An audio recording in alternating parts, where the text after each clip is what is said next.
ધોરણ 8 સ્વાધ્યાય 11.1 પ્રશ્ન નંબર 7 શું કીધું છે?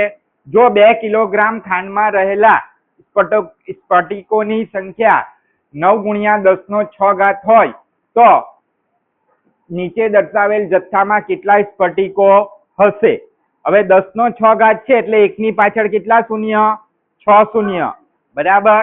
એટલે એકમ દશક 100, 1000, 10,000, લાખ ને 10 લાખ કેટલા થશે? એને 9 વડે ગુણીશું એટલે 90 લાખ થઈ જશે. એ પછી કરીશું આપણે, બરાબર. ચાલો ધ્યાન આપજો. હવે આપણે આટલે ખાંડ લખી દઈએ છે. શું કીધું છે? સ્ફટિકો હોય તો 5 કિલોગ્રામ હોય ત્યારે અને 1.2 કિલોગ્રામ હોય ત્યારે શોધવાની છે. ખાંડનો જથ્થો એટલે આપણને આપવામાં આવેલો છે ત્યારે સ્ફટિકોની સંખ્યા આપવામાં આવેલી છે. જુઓ, ખાંડનો જથ્થો 2 કિલોગ્રામ હોય ત્યારે સ્ફટિકોની સંખ્યા કેટલી છે? 9 ગુણ્યા 10⁶. બધાનું ધ્યાન એટલે પછી આપણે શું કરવાનું છે? જ્યારે ખાંડનો જથ્થો 5 કિલોગ્રામ હોય ત્યારે આપણે શું કરવાનું છે? સ્ફટિકોની સંખ્યા શોધવાની છે. ને બીજો દાખલો, આ પહેલો દાખલો છે ને બીજા દાખલામાં શું કીધું છે? જ્યારે ખાંડનો જથ્થો 1.2 કિલોગ્રામ હોય ત્યારે સ્ફટિકોની સંખ્યા શું કરવાની છે? શોધવાની છે, બરાબર. આપણું કોષ્ટક તૈયાર થઈ ગયું, બરાબર. આ શું છે? x ને આ શું છે? y. એટલે આ શું થશે? x1, બરાબર. આ શું થશે? y1. આ શું થશે? x2, y2 શોધવાના છે. આ શું થશે? x3 ને y3 શોધવાના છે. હવે તમને આવડે જ બધાને, બરાબર. એટલે ફટાફટ જોઈ લઈએ આપણે, બરાબર. ચાલો તો x1 ના છેદમાં y1 ને x2 ના છેદમાં y2, બરાબર. ચલો તો x1 એ છે 2 ને y1 કેટલા છે? 9 ગુણ્યા 10⁶ ને x2 છે 5 ને y2 ત્યારે શું કરવાના છે? શોધવાના છે. બધાનું ધ્યાન એટલે ચાલો તો ચોકડી ગુણાકાર કરી નાખીએ. 2 નો કોની સાથે ગુણાકાર થશે?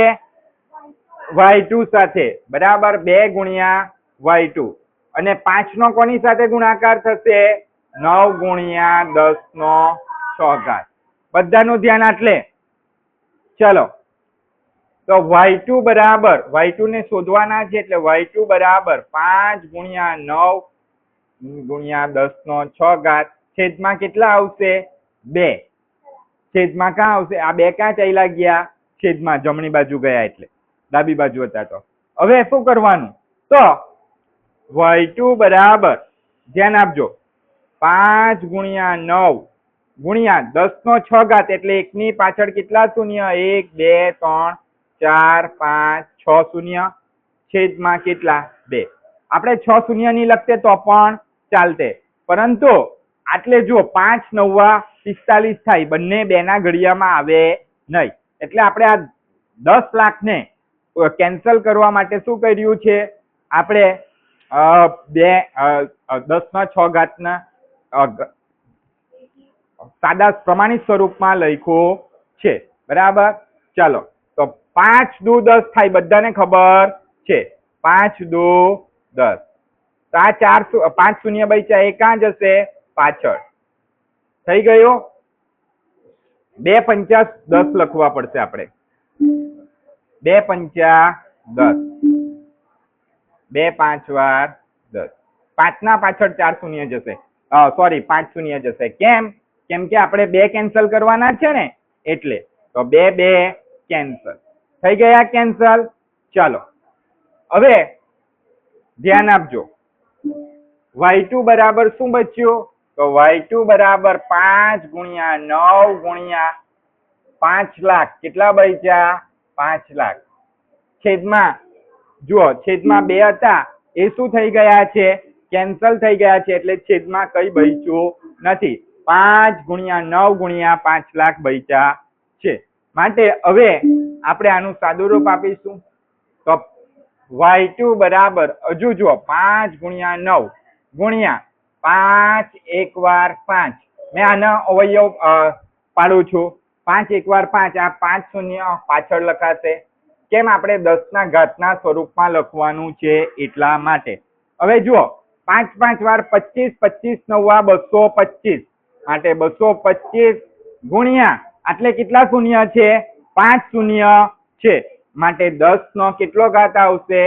5 ઘાત. તો જ્યારે પણ ખાંડનો જથ્થો 5 કિલોગ્રામ હોય ત્યારે સ્ફટિકોની સંખ્યા 225 ગુણ્યા 10 નો 5 ઘાત થશે. એ જ રીતે આપણે હવે ખાંડનો જથ્થો 1.2 કિલોગ્રામ છે ત્યારે આપણે શું કરવાનું છે? સ્ફટિકોની સંખ્યા શોધવાની છે. ચાલો તો આટલે કરીશું આપણે. x1 આપણી પાસે કેટલા છે? તો x1 છે 2, y1 કેટલા છે? 9 ગુણ્યા 10 નો 6 ઘાત ને x2 y2 તો આપણે શોધી નાખ્યું. હવે x3 આપણી પાસે છે 1.2 ને y3 શું કરવાના છે? શોધવાના છે. શું થયું? ચાલો ચોકડી ગુણાકાર. તો 2 ગુણ્યા y3 છેદમાં ગુણ્યા 1.2 ગુણ્યા 9 ગુણ્યા 10 નો 6 ઘાત થઈ ગયો. ચાલો y3 બરાબર 1.2 ગુણ્યા 9 ગુણ્યા 10 નો 6 ઘાત. તો આપણે આ દશાંશ ચિહ્ન દૂર કરીશું. દશાંશ ચિહ્ન દૂર કરીએ એટલે શું આવશે? એટલે પછી દૂર કરીશું. ચાલો અત્યારે નથી દૂર કરવું. તો 1.2 છેદમાં કેટલા આવે છે? 2. ચાલો હવે આપણે જોજો y3 બરાબર 12 ના છેદમાં કેટલા આવશે? 10 આવશે. દશાંશ ચિહ્ન દૂર કર્યું ગુણ્યા 9 ગુણ્યા 10 નો 6 ઘાત છે એટલે 1 ની પાછળ 6 શૂન્ય એટલે કે 10 લાખ બરાબર. ચાલો ગુણ્યા 2 તો 6 દુ 12, 2 2 કેન્સલ. આ 10 છે એટલે આ 1 શૂન્ય 1 શૂન્ય કેન્સલ. તો કેટલા આવે છે? જુઓ 6 9 વાર 54 ગુણ્યા કેટલા શૂન્ય છે? 1 2 3 4 ને 5 એટલે 10 નો 5 ઘાત. તો જ્યારે પણ 1.2 કિલોગ્રામ ખાંડનો જથ્થો હોય ત્યારે સ્ફટિકોની સંખ્યા 54 ગુણ્યા 10 નો 5 ઘાત